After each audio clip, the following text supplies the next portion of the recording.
Hey everybody, it's Mike over at Taxes and Bricks. Welcome to episode 56. Today is Mailbag Friday. Ooh, exciting. And I've been saying all week I haven't got a lot of questions, and then yesterday afternoon into this morning, I got two really good ones. So very excited. We're going to talk today a little bit about small business owners leasing versus buying a business automobile or a vehicle that they use during their business. We're going to talk today about best practices for during the course of the year issuing out 1099s. Well, not issuing them out, but determining that you have somebody you're going to need to give a 1099 to the early part of next year, and the best practices there. I got a really great question about the basic tax benefits of an S corporation, a subchapter S corporation. And we got a rando question about the weather, which I'm happy to address. So because most of what we're talking about today is tax related, we're going to take a quick breather here, throw up a little disclaimer, and we'll be right back with the meat and potatoes of today's mailbag. This video is rated TAX and contains occasional ramblings, mild attempts at humor, self-deprecation, irreverence, brief numerical examples, and adult tax and accounting advice that may not be suitable for all taxpayers. Viewer discretion is advised. Before following any of the advice in this or any of our videos, you should always consult with a tax professional. Thank you. All right, so we're going to start with the first question that's non-tax related. This was a friend of mine who, anyway, you'll get why in a second, wanted to know if it was going to rain today. Dear Mike, is it going to rain today? Well, yes, and I can tell you why it's going to rain today. Because I washed my car yesterday. For those of you who know me, and maybe for those of you who don't, I'm going to let you know. I have been contracted out in locations across the globe that are experiencing droughts. And what they do is they fly me and my car to various spots all over the globe. They have me spend time painstakingly washing my car, either by hand or paying a fortune for somebody to do it for me if I don't have time. And then usually within 12 to 18 hours, sometimes right after I wring out the sponge, the skies open up and rain falls. And that is what is happening today, solely because I washed my car yesterday. And this happens with a regularity of 100%. I would say I would stop washing my car, except if I stopped washing my car, it would never rain ever anywhere that I lived or was. So yes, it is actually raining right now, and it is going to continue to rain today because I washed my car. So that would be question number one for the day. So there you go. Thankfully, I didn't do the inside of my car yesterday, just the outside, which, I mean, really, who cares? So there's that. Next question, we're going to go with this one. This week came in yesterday. It was best practices. Actually, no, it came in a couple days ago. It's best practices related to 1099. So small business owner, kind of a consulting type firm. They're hiring some other consultants to work for them in their business and wanted to know kind of in advance of all of this occurring what they should do. Well, the first thing is I usually recommend if you're hiring a contractor to determine whether in fact you have a contractor or whether or not this individual is an employee. That's really important. The IRS and most of the states kind of err on the employee side. They kind of look at things and say, not a contractor. And there are a variety of reasons for that, and I won't get too much into that. We might do an employee versus contractor segment, which is a really large conversation in another video. But once you determine you do actually have a 1099 contractor, before they work, before you pay them, before the agreement ink is dry on the agreement, you need to collect what's known as a W-9 from that individual. And a W-9 is essentially a very small, very easy to complete form where the contractor puts their name or their company name if they operate under the name of a company, their social security number or their company's tax ID number, their address, and then the type of entity that they are. And you need to keep that on file. And then throughout the course of the year, you track what you're paying that person, either with your bookkeeping or in your spreadsheet, whatever it is you use for your expense tracking. And then by January 31st of the following year, so if this is 2022, it would be January 31st of 2023, you need to be giving a 1099 NEC. That stands for non-employee compensation, okay?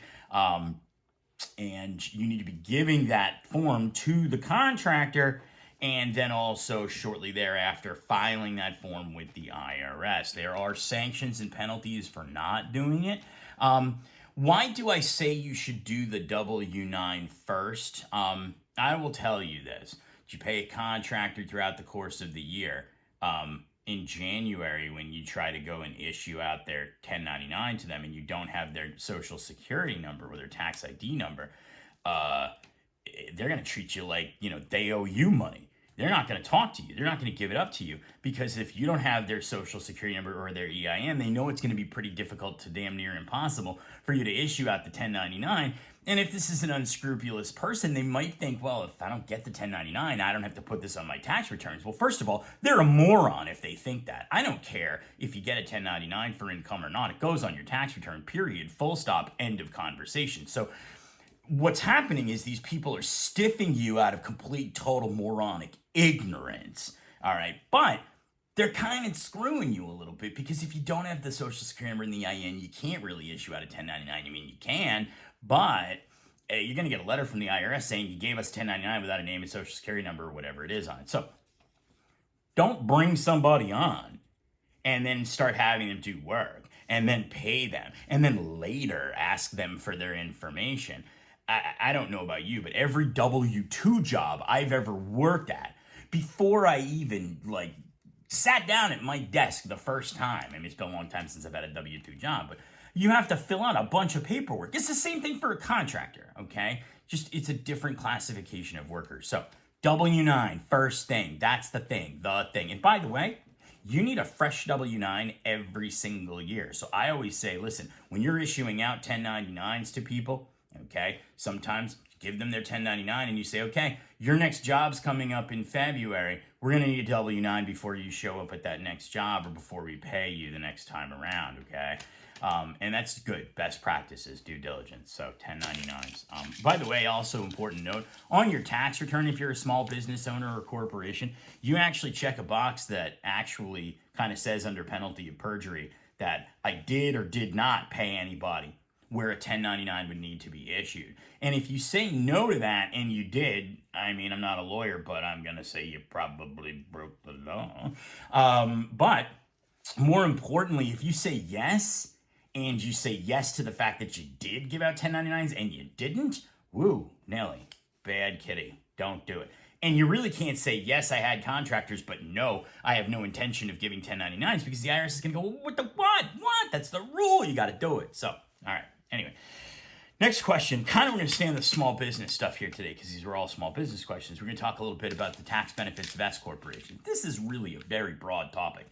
And the question came in where somebody's got a single member LLC, which I think we've talked about for the federal side anyway. All that stuff just gets reported on your personal returns.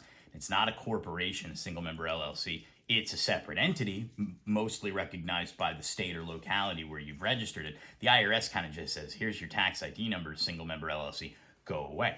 Now, if you want to be an S corporation tax-wise, okay, you can make what's known as an S corporation election. You file what's called a 2553 form. You fill it all out. It's a pretty easy form. It's longer than it needs to be for most of my clients that I do this with. And you basically say, look, I'm the sole shareholder. I agree to follow all the tenets of, taxation for S corporations, blah, blah, blah, blah, blah. Please allow me to be taxed as an S corporation. You think to yourself, like, well, why would I want to invite that kind of complication in my life? Because with S corporations, we're talking about significant accounting and bookkeeping requirements. There's a truncated timetable for filing every year. It's March 15th that an S corp has to file, not April 15th like you do now. Cost-wise, I mean, most accountants charge a lot more for a corporate return than they do for a personal return of the same sort of ilk. And then you're also talking about payroll. This is where I get into a lot of disagreements with certain other professionals in other realms who will say, you don't have to worry about the payroll thing. Well, they're full of crap, okay? The IRS is very clear. A reasonable salary needs to be paid by the S corporation to the owner, okay? And that has to be done using, normal real deal payroll with a W-2 and tax withholding and the unemployment and all the other nonsense that goes along with payroll. Which is why, I don't touch payroll with a 10-foot pole. I usually just refer my own payroll personally from me and my company and others. I tell people, go find a payroll provider because that stuff's, I don't even touch it. But so back to the question, which is what is really the tax benefit? Well, let's talk about where this person is presently in their situation. And let's use some round numbers here. They have a company, a single member LLC. Let's say it's a consulting type company. And they generate $250,000 in revenue every year. And let's say they spend about half of that, $125,000 in expenses. So, renting an office, vehicle costs, they've got contractors working for them. Maybe they've got, office supplies. Maybe they've got a lot of business travel. They've got research and development, you name it, okay? So they break down at $125,000 in expenses, and that means $125,000 in profit. Well, that $125,000 in profit for my single member LLC client is taxed at their normal income tax rates, plus the entirety of that 125 is subject to the full 15.3% Social Security and Medicare tax. Okay, that's a lot. Okay, if you're talking about somebody who's making $125,000 in profit from a business, let's say they got nothing else going on in their tax return, they could be looking between Fed and state at somewhere around or even over 40% in income tax with that extra 15.3% tacked on. Okay, so we can eliminate some of that 15.3% Social Security and Medicare tax by incorporating this person tax-wise as an S corporation. Okay, how does that work? Well, as I said before, all that 125 is just classified one way: earned income subject to income tax and Social Security and Medicare tax. But if we go the S corporation route, we can kind of take a look at their situation and say, okay, $250,000 in income, $125,000 in expenses, we got $125 left over to play with. We could, in theory, say the client, this particular client, is going to take, say, a reasonable salary, which we determine to be $75,000.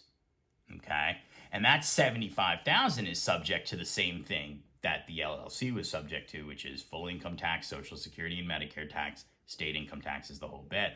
But that leaves $50,000, a pretty sizable chunk of their profits, that we can actually say is just ordinary income, not earned, it's profit, and therefore is not subject to Social Security and Medicare tax. Now, there are caveats to this. That isn't always how it is. I'm just using those numbers as an example of how we could take some of their profits and separate them out and not have them subject to that full 15.3% Social Security and Medicare tax. Every business owner's situation is going to be different, and you got to sit down and assess your situation in particular and figure out if you indeed have an opportunity to save a little bit of money here. But that's the main savings on an S corporation versus an LLC. I think there's this huge misconception out there, and I really don't know where the heck it came from. There are a lot of misconceptions out there about a lot of things, and I don't know where they came from. And if I find out the person who's spreading these rumors, well, just scream bloody murder. But anyway, the misconception is that somehow magically you become an S corporation and there's this secret stash of deductions that shh, don't tell anybody. All of these deductions are right over here. These are available to you as an S corporation, but not to this LLC guy or not to a sole proprietor or whatever it is. I don't know. Maybe there's one or two different things that S corporations can do deduction-wise, and there's a few little things, but there's nothing really that an S corporation gets as a deduction that an LLC doesn't. So it's not like you walk into Staples alongside me, and I'm an S corporation, and you're an LLC, and I can go on a shopping spree and deduct the living crap out of everything in the store, but you can't buy squat and deduct it. That's not how it works. The ordinary and necessary statute that determines whether or not something is deductible applies to LLCs and S corporations equally. Okay, the main driver of tax savings is being able to parse profits from an S corporation into earned income, which is subject to everything, the whole deal, tax-wise, and then profits, which aren't. They're just subject to income tax. Okay.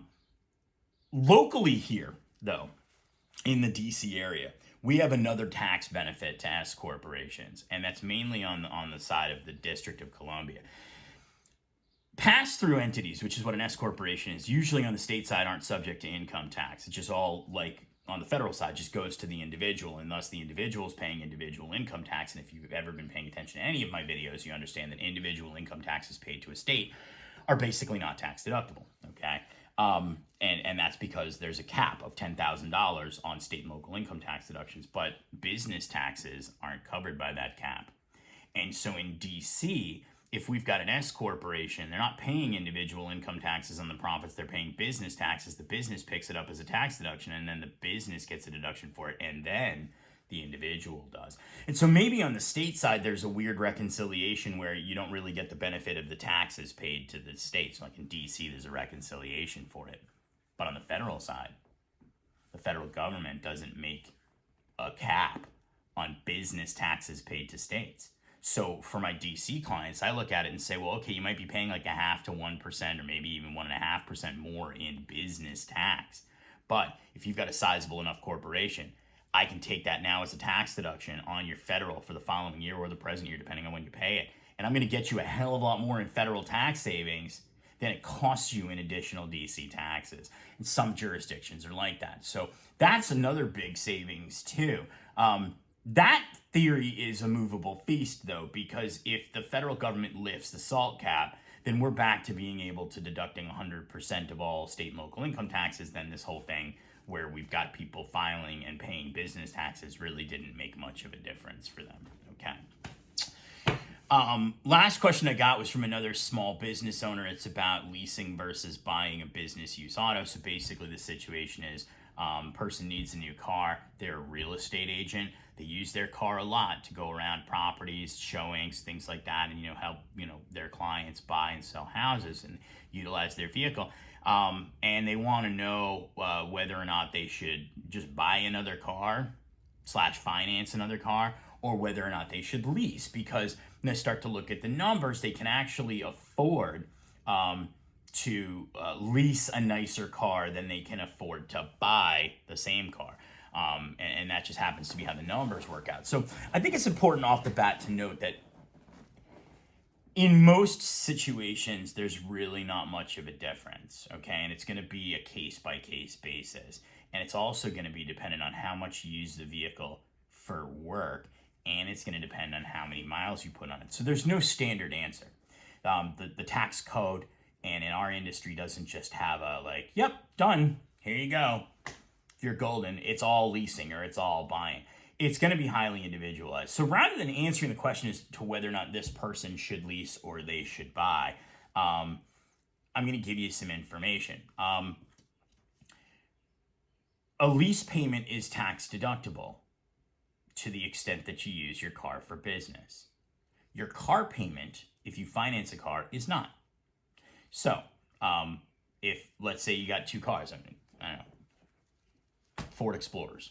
Okay, someone's going to lease one for $500 a month, or they're going to buy it and finance it, and their payment is $500 a month. So they're at the equal footing here. Okay, in terms of the monthly payment, the lease payment is tax deductible. The car payment is not.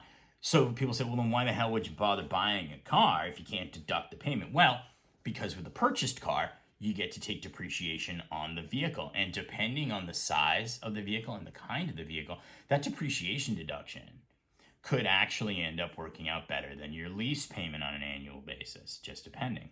Okay. Something else to note with a lease versus a purchase, leases come with mileage limits. You're allowed to put on 10,000 miles a year, 12,000 miles a year, whatever it is. And the more miles you want, chances are the higher the lease payment is going to be. So if you're one of those people that's putting 20 or 30,000 miles on a car every year, probably leasing is not the greatest option for you.